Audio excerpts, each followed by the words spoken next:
Welcome to Angels in the Glen. In the Daniel 4 study, we're going to read the public confession of King Nebuchadnezzar.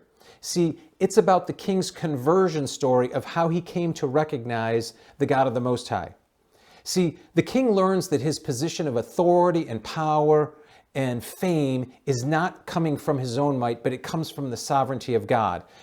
Now, God has been trying to get the king's attention for years, because he doesn't even know that God gave him victory over Jerusalem and allowed him to take his own people captive to Babylon. But the king is interacting with God's representatives. You know them as Daniel, Hananiah, Mishael, and Azariah. And in Daniel chapter 1, he interacts with them and he finds them 10 times smarter than any of the wise men in his entire realm. Then in Daniel chapter 2, he has a dream. He can't interpret it. None of his wise men can, but only Daniel and his friends can give him the proper interpretation and explain the dream to him. And he's amazed at this. And then in Daniel chapter 3, when he sets up that false system of worship and throws those 3 Hebrew boys into the fiery furnace, he realizes that their God can deliver them from the fiery furnace.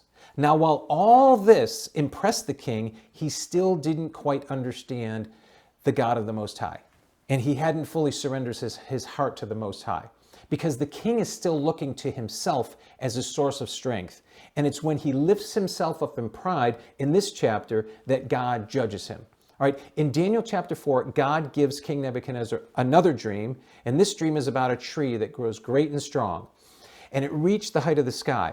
And we're going to study about this dream and how it relates to King Nebuchadnezzar and what happens to him because of his pride and what he actually goes through.